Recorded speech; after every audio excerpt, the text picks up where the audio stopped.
Buenos días, qué bueno encontrarnos hoy en nuestra lección divina. En este día, domingo día del Señor, vamos llegando y avanzando en este tiempo de Cuaresma, en nuestro tercer domingo. Hoy la Iglesia en este ciclo B nos invita para que se proclame el Evangelio según San Juan, capítulo 2, versículos 13 al 25. Primer momento, lectura del texto. Se acercaba la Pascua de los judíos y Jesús subió a Jerusalén y encontró en el templo a los vendedores de bueyes, ovejas y palomas y a los cambistas sentados, y haciendo un azote de cordeles los echó a todos del templo, ovejas y bueyes, y a los cambistas les esparció las monedas y les volcó las mesas, y a los que vendían palomas les dijo: quiten esto de aquí, no conviertan en un mercado la casa de mi Padre. Sus discípulos se acordaron de lo que está escrito: el celo de tu casa me devora. Entonces intervinieron los judíos y le preguntaron: ¿qué signos nos muestras para obrar así? Jesús contestó: destruyan este templo y en 3 días lo levantaré.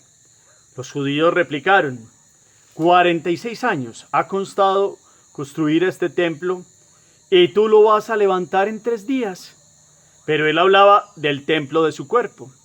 Y cuando resucitó de entre los muertos, los discípulos se acordaron de lo que había dicho y dieron fe a la escritura y a la palabra que había dicho Jesús.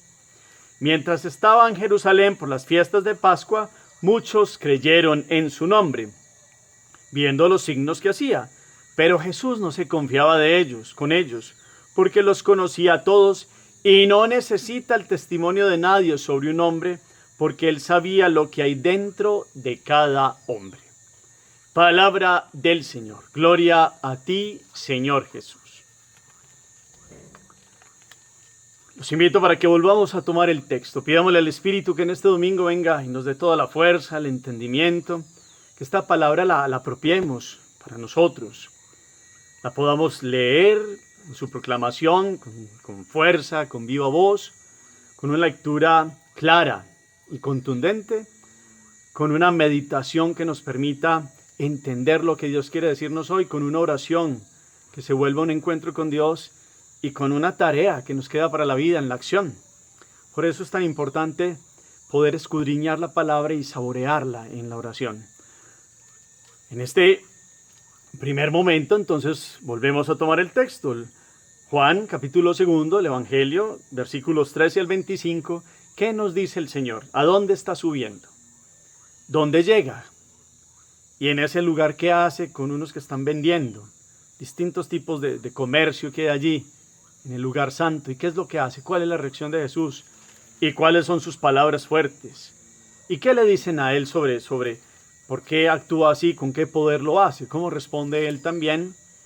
¿Y cuáles son los últimos datos que nos da Juan de muchos que creen ahí en Jesús, en Jerusalén, pero él qué piensa de esta fe y qué es lo que conoce Jesús en profundidad? Vamos viendo como toda la estructura del texto, mirando todos los detalles, hacemos que este texto cobre vida, pero leámoslo a profundidad para que comprendamos lo que Dios nos quiere hablar hoy. Segundo momento, meditación. Vamos en nuestro camino de Cuaresma. Vamos hacia la cruz, hacia la pasión, muerte y resurrección del Señor. Y luego de haber vivido estos domingos de las tentaciones, de la transfiguración, hoy vemos a Jesús, ya no el Evangelio de Marcos, sino hoy tomamos Juan, y vemos a Jesús subiendo a Jerusalén a celebrar la Pascua. Esa es como la orientación primera que nos da Juan, subiendo a Jerusalén. Los judíos cuando iban a la Pascua iban cantando salmos, iban en toda una peregrinación, era un momento grande la Pascua y la celebración en el gran templo. El templo de Jerusalén era sagrado, pues, para todos los israelitas hebreos, no solo los que vivían en Jerusalén, sino que peregrinaban desde el norte, sur, desde los distintos puntos cardinales, desde la diáspora, judíos que estaban en otras partes, venían a celebrar su Pascua. Ese momento de liberación de la esclavitud donde ellos sentían que también estaban celebrando como los antiguos que fueron liberados de Egipto. Y ese es el contexto. Jesús sube a la Pascua. Y llega al templo y entonces imagínense ustedes Si el templo era el lugar donde todos se reunían y venían de distintas partes, ¿cuántas personas se podrían acumular allí durante esta semana? Entonces era muy atractivo pues la venta, el comercio y todo lo que describe aquí, porque cuando Jesús subió estaban vendedores de bueyes, ovejas, palomas, cambistas de dinero sentados. Y Jesús empieza a hacer azote de cuerdas, a derribar todas estas mesas de las monedas, diciéndole a las palomas a los que venden palomas que quiten eso de ahí, que no conviertan en un mercado la casa de mi Padre. Esa es la expresión, la casa de mi Padre. Y como israelita y como judío, Jesús respetaba el templo y respetaba pues el santuario donde Israel iba a darle culto a Dios. Pero más que fuera solo por comercio natural, es que Jesús leía el corazón de muchos que habían convertido en eso en fraude. Y entonces quitaban el peso de las balanzas, vendían por más cantidad, por más valor económico, menos cantidad de producto. Seguramente había unos que a los que eran ricos les daban los mejores corderos o lo que compraban para los sacrificios, y a los que son pobres los engañaban. Y Jesús leía la maldad, y Jesús leía la trampa que se leía en todo eso. Y entonces la actitud no es solo que comprar y vender, que eso hace parte de la vida, sino es la intencionalidad con que estaban haciendo allí los negocios, y se daban un montón de trampas, que había injusticia con los más pobres y a los más ricos sí les vendían las cosas en los justos precios y en las medidas que eran. Entonces Jesús viene a ver que toda esta peregrinación se convierte para unos avivatos en un momento para hacer trampa y para utilizar este comercio para generar un momento de ruido y no de gloria a Dios. Pero aquí entonces lo que nos va dando la lectura es que le preguntan a él con qué capacidad y con qué autoridad hace esto, y Jesús viene a darnos el gran signo, porque los judíos piden signos. ¿Cuál es el signo? Y el signo será que destruyan este templo y en 3 días lo reconstruiré. Otra vez la alusión, de otra manera, a la señal de Jonás, 3 días en el vientre de la ballena, aquí 3 días en la tierra después de su muerte, hacia la resurrección. Y termina diciendo entonces que los discípulos después comprendieron a qué se refería esto, porque ellos dicen, bueno, esto es imposible, 46 años, este templo que reconstruyó Herodes, y tú vas a reconstruirlo en 3 días. Pues está haciendo a una alusión ya no al templo físico, sino a él como el santuario de Dios. Él es más que el templo, es Dios. Y su cuerpo vendrá a la vida después de 3 días de su pasión.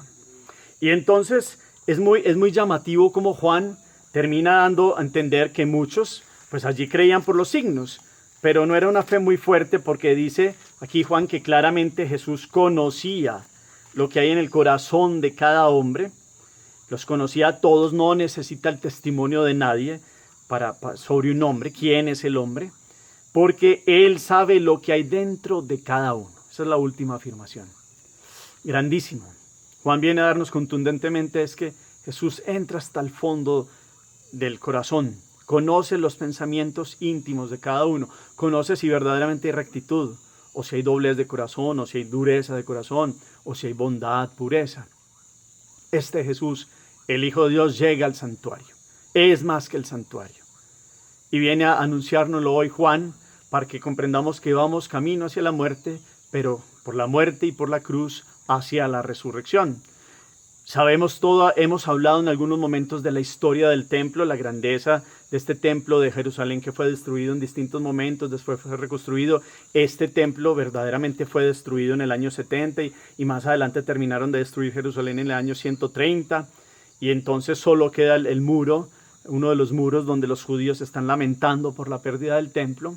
Pero aquí viene la enseñanza de hoy, la meditación con más fuerza, y es aquí donde Jesús dice la casa de mi Padre y el celo por la casa lo devora. Resulta que nosotros no solo tenemos los templos físicos, que se merece todo el respeto porque allí está el Santísimo Sacramento, la presencia real de Jesús, sino que su cuerpo y su vida y la mía es templo de Dios desde el bautismo. Somos templos del Espíritu Santo. Entonces, imagínense ustedes haciendo aquí una semejanza y una comparación. Si Jesús habla con fuerza y con contundencia ante los que volvieron el templo de Dios un lugar de ventas y de robo, ¿qué nos podría decir a nosotros en el mundo de hoy? Que el cuerpo y la vida se ha vuelto un negocio. El cuerpo, la exhibición del cuerpo, la explotación del cuerpo de otros, el daño a la vida de otros contundentemente. Todo lo que afecte al cuerpo y a la vida integral del ser humano, cuerpo y alma, es un pecado contra el espíritu en el sentido de que somos templos de él. Y entonces seguramente esta palabra viene como a tocarnos la realidad más profunda, es qué dignidad le estamos dando a la presencia de Dios dentro de nosotros. Ya Jesús nos podría decir, es que esta es la casa de mi Padre. ¿Qué han hecho de la casa de mi Padre? Su vida, la mía, es casa de nuestro Padre. Nuestra vida es inhabitación trinitaria de Él desde el bautismo. ¿Qué hemos hecho con este templo sagrado que es nuestra vida? Le hemos cerrado la entrada, hemos hecho que tengamos idolatrías, que vengan a posarse dentro de nuestra vida, que es un santuario donde Dios tendría que morar. Y hay idolatrías, hay que reconocerlas. Uno dice, no, yo sí creo en Dios, pero a veces le vamos dando tanta prioridad y tanta poder dentro de nuestra vida a ciertas realidades que son pasajeras, que verdaderamente estamos casi que cayendo como en idolatrías que sacan a Dios de fuera. Y lo que se ha vuelto este mundo de la lujuria, la pornografía, el erotismo, ¿qué se ha hecho del cuerpo? ¿Y qué se ha hecho del cuerpo? ¿Y dónde está la grandeza de la unidad con el alma? Y entonces tendríamos que revisar. Y es un llamado de atención para nosotros hoy este texto. En camino del Cuaresma viene a invitarnos a revisar la sacralidad de nuestro ser. Dios mora en nosotros. También nos invita hoy pues a revisar la grandeza de entrar al templo con la dignidad, el Santísimo Sacramento, lo que significa el templo físico, ya como la eclesía, que es la iglesia, la asamblea de los hermanos reunidos donde vamos a celebrar la Eucaristía. Y entonces con qué alegría y con qué dignidad voy a celebrar la Eucaristía en el templo. Ahora que ya pues con la pandemia se han dado posibilidades de volver a los templos, poco a poco. Pero la profundidad de este tema hoy es mirar nuestro interior. Es la casa de mi Padre, su vida y la mía es la casa del Padre Dios. Es la inhabitación trinitaria de Padre, Hijo y Espíritu Santo. Somos templos del Espíritu. ¿Cómo estamos viviendo? Si Jesús viniera, podría hacer cordeles de estos y hablar fuerte, con contundencia, ¿qué hemos hecho de la vida que Dios nos ha dado? Un comercio con otros fines del cuerpo, un comercio con otros fines de la vida, donde sacamos y expulsamos a Dios porque decimos con labios que creemos en Él, pero las actitudes, los pensamientos, el día a día son muestra de lo contrario. Entonces es una revisión a profundidad, la invitación de este día. Hagamos oración. Bendito sea, Señor, en este tercer domingo de Cuaresma, donde vienes a mostrarnos que nos has constituido como templos tuyos desde el bautismo. Permítenos reconocer tal grandeza y que podamos vivir en tal dignidad, que podamos tener nuestra alma limpia, nuestro templo purificado, para que tú puedas venir y morar y vivir entre nosotros. Ayúdanos hoy, con la luz del Espíritu, a reconocer qué idolatrías tenemos, qué hemos glorificado como si fuera Dios y lo hemos puesto en el centro de la vida y te hemos expulsado por muchas situaciones en esta generación y en este mundo que le gusta exhibir cuerpos y que le gusta exhibir y dar glorias humanas a muchas situaciones. Enséñanos que la única gloria es para ti dentro de nosotros, que puedas morar en nosotros, que podamos hoy decir, es que mi vida y mi ser es tu casa, Padre del cielo. Es tu casa, Señor Jesús, es tu casa, Espíritu Santo. Enséñame a consagrar todo mi ser a ti, Dios uno y trino. Quiero vivir en tu inhabitación, ven dentro de mí. Que mi vida todo esté en orden a que sea como la dignidad del rey que viene a su palacio. Que puedas entrar y morar en cada una de las partes de mi ser, en mi cuerpo y en mi alma en unidad. Que pueda glorificarte con toda la alegría, que pueda hoy entender como la palabra dice que tú, Jesús, sabes lo que hay dentro de cada uno de nosotros. Tú conoces lo más íntimo del corazón. Tú sabes qué es lo que sale de nuestro interior. Enséñame a purificar mi ser, que este camino de Cuaresma me dé dolor de pecado, nos dé verdaderamente rectitud de intención y podamos vivir con alegría de tu presencia todos los días de nuestra vida. Amén. Cuarto momento, la acción. ¿A qué nos invita esta palabra? pues la revisión de vida es, sí comprendo lo que significa ser templo de Dios, templo del Espíritu Santo, la inhabitación del Padre Celestial. Qué bueno que colocáramos en un papel o en algún lugar donde lo veamos, mi vida, mi cuerpo, mi ser es la casa de mi Padre. ¿Qué he hecho de la casa de mi Padre? ¿Qué he hecho de mi vida como el lugar más profundo de intimidad con Dios? Si viene una visita a mi casa muy importante, seguramente que barro, arreglo, dejo la casa reluciente para que las personas vean pues un lugar agradable. Imagínense ustedes, si Dios me visita diariamente, ¿cómo tendría que estar mi interior bien organizado, bien limpio y bien preparado para el encuentro con Él? Hagamos esta comparación que es muy sencilla de la vida, pero imaginémonos si Dios viniera, más bien, Dios viene todos los días y entonces sí encuentra lugar, primero sí encuentra la puerta abierta y segundo, ¿qué va encontrando en nuestro interior? Pues Él nos conoce a fondo, pues entonces digámosle que entre y nos ayude a limpiar, que entre hasta lo más profundo y que saque todas las idolatrías y todo lo que hemos convertido como en las realidades más importantes de la vida y a Él lo hemos dejado aparte. Que podamos hoy reflexionar esta expresión de Jesús, que Él conoce lo más íntimo de cada uno de los hijos de Dios, a profundidad. Él conoce todas las realidades de los hijos de Dios. Para Él no hay nada velado. Mi vida está abierta totalmente a Él. Entonces, imaginemos esta situación hoy delante de Jesús. Y también cómo voy al templo y cómo me siento digno allí y oro delante del Santísimo. Qué bueno ofrecer también en este final de semana una oración también por la conversión de todos y seguimos orando por el viaje del Papa a Irak. El Señor los bendiga, los llene de su paz y de su misericordia en el nombre del Padre y del Hijo y del Espíritu Santo. Amén. Feliz día para todos.